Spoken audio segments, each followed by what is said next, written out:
আবু হুরায়রা রাদিয়াল্লাহু তাআলা আনহু বর্ণনা করেন যে আল্লাহ রাসূল সাল্লাল্লাহু আলাইহি ওয়াসাল্লাম তিনি বলেছেন, 7 শ্রেণীর ব্যক্তিকে, 7 ধরনের ব্যক্তিকে আল্লাহ তাআলা কিয়ামতের দিন, in the day of judgement, তার আরশের নিচে ছায়া দিবেন, যেদিন আল্লাহর আরশের ছায়া ছাড়া আর কোনো ছায়া থাকবে না। এর মধ্যে প্রথম শ্রেণী হচ্ছে ইমামুন আদিল, মানে the just ruler, the just king, ন্যায়পরায়ণ শাসক। প্রথম শ্রেণী হচ্ছে ন্যায়পরায়ণ শাসক বা রাষ্ট্রপ্রধান। 2 নম্বর হচ্ছে ওয়াশাবুন নাশাআ ফি ইবাদাতিল্লাহ, এমন যুবক যে তার যৌবনটাকে আল্লাহর ইবাদতে কাটিয়েছে। 3 নম্বর হচ্ছে ওয়ারাজুলুন কলবুহু মুআল্লাকুন বিল মাসাজিদ, এমন ব্যক্তি যার হৃদয়টা সবসময় মসজিদের সাথে লেগে থাকে, মসজিদের সাথে ঝুলে থাকে। 4 নম্বর হচ্ছে ওয়ারাজুলান তাহাব্বা ফিল্লাহ ইজতামা আলাইহি ওয়া তাফাররাকা আলাইহি, এমন 2 ব্যক্তি যারা একে অপরকে আল্লাহর জন্য ভালোবাসে, পৃথক হলেও আল্লাহর জন্য ভালোবাসাটা বজায় থাকে, একসাথে থাকলেও আল্লাহর জন্য ভালোবাসাটা বজায় থাকে। 5 নম্বরে হচ্ছে এমন ব্যক্তি দাআতহুম ইমরাআতুন যাতু মানসিবিন ওয়া জামাল, এমন ব্যক্তি যাকে সম্ভ্রান্ত বংশের খুব সুন্দরী, রূপসী, ভেরি বিউটিফুল লেডি, একজন নারী তাকে পাপ কাজের জন্য আহ্বান করেছে, কিন্তু সেই পাপ কাজে সাড়া না দিয়ে প্রত্যাখ্যান করে বলেছে ইন্নী আখাফুল্লাহ, আমি এই কাজ করতে পারবো না, কারণ আমি ভয় পাই একজনকে, তিনি কে? আমি আল্লাহকে ভয় পাই।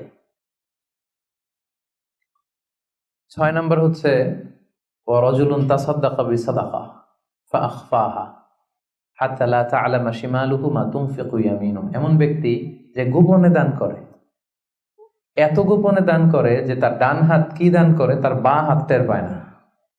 সুবহানাল্লাহি ওয়া বিহামদিহি। 7 নম্বরে হচ্ছে ওয়ারাজুলুন যাকারাল্লাহা খালিয়ান ফাফাদাত আইনা, 7 নম্বর ব্যক্তি হচ্ছে এমন ব্যক্তি যে একা একা আল্লাহকে স্মরণ করে চোখের পানি ছাড়ে, আল্লাহকে স্মরণ করে, আল্লাহর জিকির করে, আল্লাহর ভয়ে তার অশ্রুসিক্ত হয়, তার চোখ বেয়ে দাঁড় দাঁড় করে পানি নামে। এই 7 শ্রেণীর ব্যক্তিকে আল্লাহ তাআলা আরশের নিচে ছায়া দিবেন, যেদিন কোনো ছায়া থাকবে না। এই হচ্ছে হাদিসের সরল বঙ্গানুবাদ।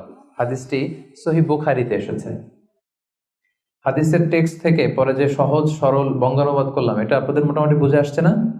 বুঝে এসেছে। এরপরে ব্যাখ্যা করলে আরো ভালো বুঝতে পারবেন। এই হাদিসটির বর্ণনাকারী হচ্ছে আবু হুরায়রা রাদিয়াল্লাহু তাআলা আনহু।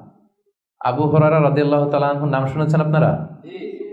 আল্লাহ রাসূল সাল্লাল্লাহু আলাইহি ওয়াসাল্লাম একজন বিখ্যাত সাহাবী। ওনার নাম কিন্তু আবু হুরায়রা না, ওনার নাম হচ্ছে আব্দুর রহমান।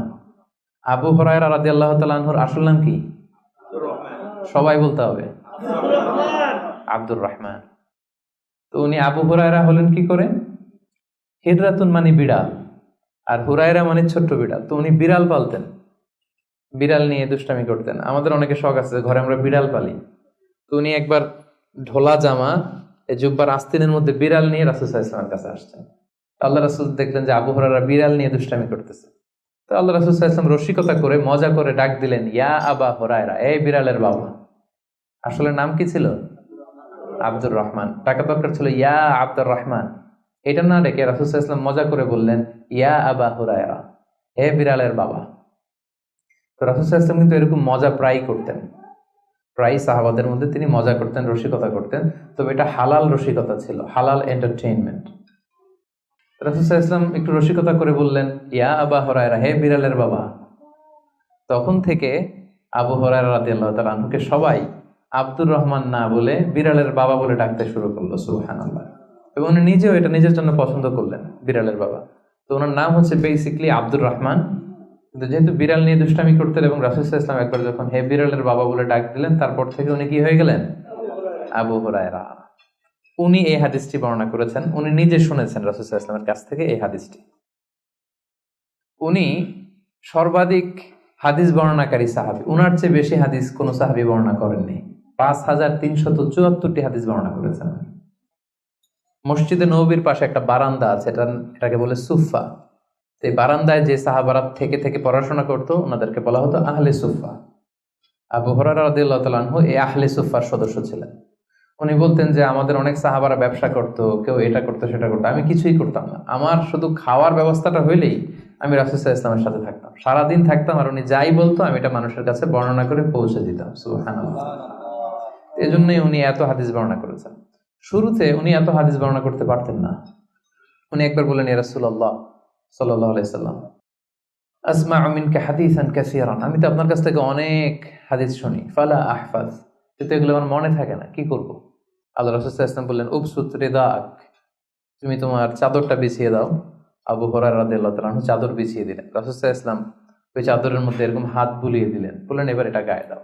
এটা গায়ে দেওয়ার পর থেকে উনি বললেন, এরপর থেকে জীবনে যত হাদিস শুনেছি আল্লাহ রাসূল সাল্লাল্লাহু আলাইহি ওয়াসাল্লামের মুখ থেকে একটাও ভুলি নাই, একটাও ভুলিনি। রাসূল সাল্লাল্লাহু আলাইহি ওয়াসাল্লামের দোয়ার বরকত, রাসূল সাল্লাল্লাহু আলাইহি ওয়াসাল্লামের দোয়ার বরকতটা এরকম ছিল, উনি যদি কোনো লোনা পানির কুয়ার মধ্যে অজু করে কুলির পানি ফেলতেন, ওইটা মুহূর্তের মধ্যে মিঠা পানির কুয়া হয়ে যেত।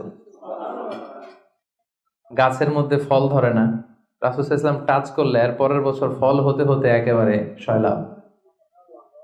আনাস রাদিয়াল্লাহু তাআলা আনহুর জন্য একবার দোয়া করে দিয়েছিলেন, আল্লাহ তাকে সন্তান বেশি দাও, তাকে সম্পদ বেশি দাও। তো সন্তানের দোয়া এত কাজে লাগছে, ওনার সব মিলে 82 জন সন্তান ছিল, 80 জন ছেলে 2 জন মেয়ে। আর উনি বলতেন যে আমার এমন খেজুরের বাগান ছিল, মদিনার সবার খেজুরের বাগান বছরে খেজুর দিত একবার, আমার খেজুরের বাগানে বছরে খেজুর হতো 2 বার।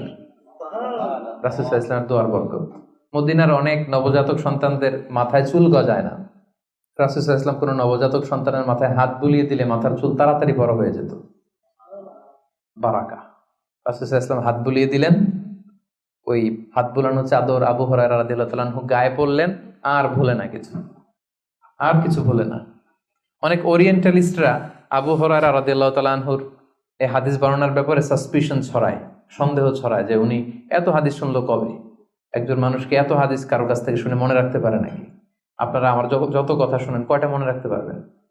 তারা সন্দেহ ছড়ায় যে আবু হুরায়রা এগুলো নিজ থেকে মনে হয় বলেছে। আসলে না, কখনো না, নেভার। উনি রাসূল সাল্লাল্লাহু আলাইহি ওয়াসাল্লামের কাছ থেকে যেমনটি শুনেছে ঠিক তেমনটি বলেছে, এবং এটা হচ্ছে রাসূল সাল্লাল্লাহু আলাইহি ওয়াসাল্লামের দোয়ার বরকত।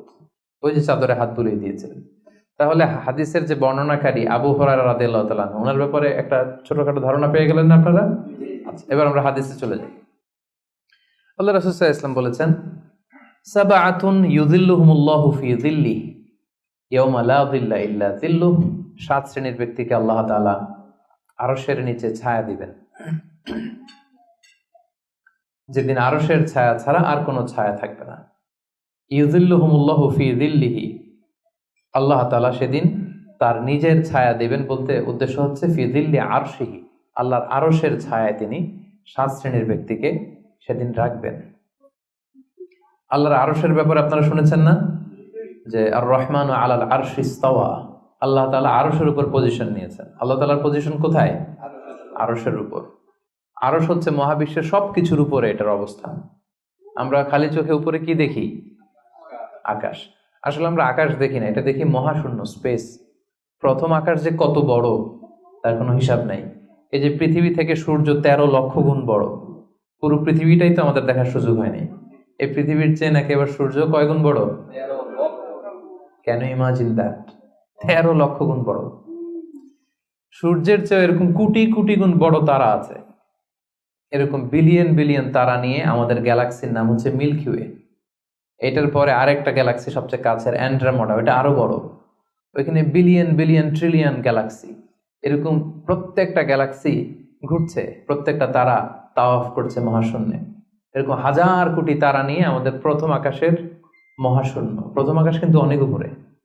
এই যে নাসার বিজ্ঞানীরা, অমুক বিজ্ঞানীরা রকেট দিয়ে এখানে যায় ওখানে যায়, এরা প্রথম আকাশের 1 কোটি ভাগের 1 ভাগও এখন অর্জন করতে পারেনি। ওই প্রথম আকাশের পরে হচ্ছে দ্বিতীয় আকাশ। ওই দ্বিতীয় আকাশের তুলনায় প্রথম আকাশটা কত ছোট শুনেন। আপনার হাতের আংটি যদি আপনি বিশাল মাঠের মধ্যে ছেড়ে দেন, একটা মরুভূমির মধ্যে ফেলে দেন, পুরো মাঠের তুলনায় হাতের আংটি যত ছোট, আল্লাহর দ্বিতীয় আসমানের তুলনায় আল্লাহর প্রথম আসমানটা ঠিক তত ছোট। দ্বিতীয় আসমান আরো বড়, তৃতীয়টা আরো বড়। যত উপরে ঊর্ধ্বাকাশের যত কাহিনী একটার চেয়ে একটা বড়, এরকম 7টা আকাশ। তার উপরে সিদরাতুল মুনতাহা, বর্ডার এরিয়া। তার উপরে লা জামান লা মাকান, ওইখানে সময়ের হিসাব নাই, স্পেস নাই, সময় নাই। কারণ আল্লাহর সময় দিয়ে বাঁধা যায়? আমাদের যেমন বসতে জায়গা লাগে, আল্লাহর পজিশন থেকে জায়গার প্রসঙ্গটা আসে না, কারণ লাইসা কামিসলিহি শাই, উনি কারো মতো না, উনি উনার মতো।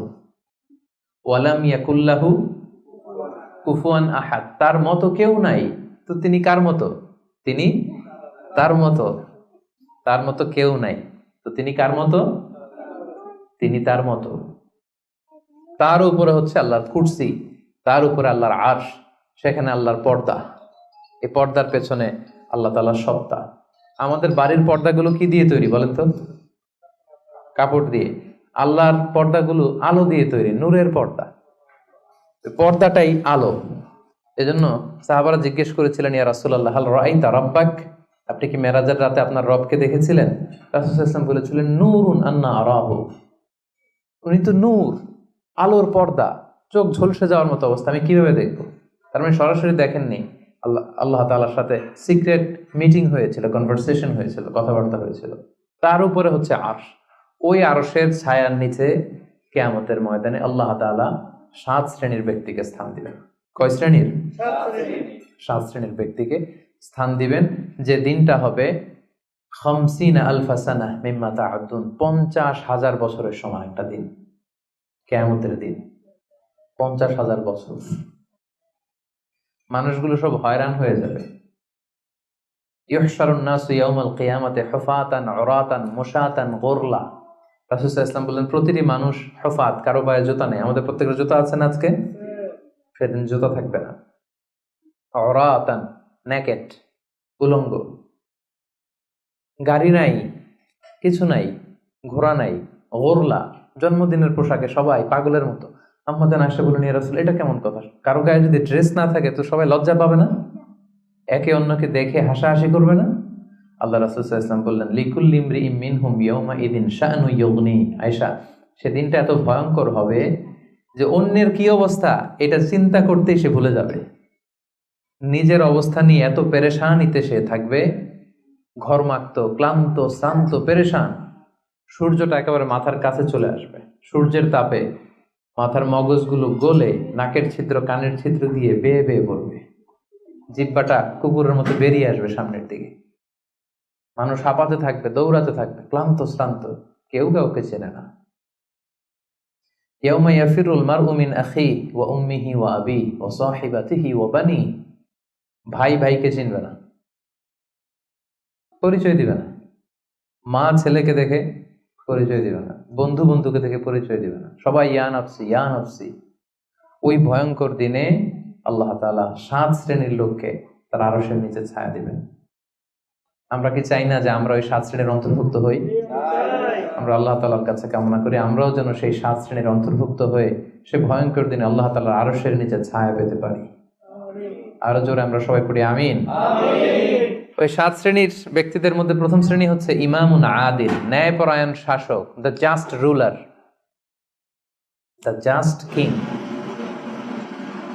যেই বাদশাহ, যেই শাসক, যেই কিং তার প্রজাদের প্রতি ন্যায়পরায়ণ ভাবে বিচার করে, ইকুয়ালি ট্রিট করে সবাইকে, কারোর উপর জুলুম করে না। কারণ আল্লাহ তাআলা জুলুম পছন্দ করেন না। আল্লাহ কি কারোর উপর জুলুম করেন? কিয়ামতের দিনের বিচারে তিনি কারোর উপর জুলুম করবেন? আল্লাহ তাআলা বলেন, ইন্নী হারামতু যুলমা আলা নাফসি, আমি আমার উপর জুলুমকে হারাম করেছি, ফালা তাযালামু, তাই তোমরাও তোমাদের উপর জুলুম করো না, খবরদার। আর যুলমু যুলুমাতুন ইয়াউমাল কিয়ামা, যারা পৃথিবীর বুকে কারো উপর জুলুম করবে, এই জুলুমটা জুলুমাত হয়ে, অন্ধকার হয়ে তার কাঁধে চেপে বসবে কিয়ামতের দিন। সো আল্লাহ তাআলা প্রথম 7 জনের মধ্যে সর্বপ্রথম যাকে আরশের নিচে ছায়া দিবেন তিনি হচ্ছেন ইমামুন আদিল, just king, the just ruler, ন্যায়পরায়ণ শাসক, যারা আদালতের সাথে কাজ করে। ইন্নাল্লাহা ইয়া'মুরুকুম বিল আদলি ওয়াল ইহসান, আল্লাহ তাআলা এই আদালতের ব্যাপারে, জাস্টিসের ব্যাপারে সবসময় তিনি আদেশ করেন। জাস্টিস ভায়োলেট হয়, ন্যায়পরায়ণতা, ইনসাফ, এটা ভায়োলেট হয়, এটা আল্লাহ তাআলা কখনো চান না। যারা বিচার করার সময় ন্যায় বিচার করে, উভয় পক্ষের কথা শুনে, যারা রায় দেওয়ার সময় ন্যায়সঙ্গতভাবে রায় দেয়, যারা জনগণের ট্রিট করার সময় সঠিকভাবে ট্রিট করে, সেই ধরনের রাজা যারা, সেই ধরনের কিং যারা, রুলার যারা, তারা সেদিন স্থান পাবে। এটা শুধু আল্লাহর কাছেই না, তারা যারা জাস্ট রুলার তাদেরকে দুনিয়ার মানুষরাও পছন্দ করে না অনেক। উদাহরণস্বরূপ বলছি, ফর এন এক্সাম্পল, এই যে রেসেপ তাইয়েব এরদোগান, জাস্ট উদাহরণ, আরো অনেক ভালো ভালো রুলার আছে, আপনারা আরো ভালো বলতে পারবেন। তো এই যে তুরস্কের রেসেপ তাইয়েপ এরদোয়ান মুসলিম বিশ্বের বিভিন্ন ইস্যু নিয়ে উনি খুব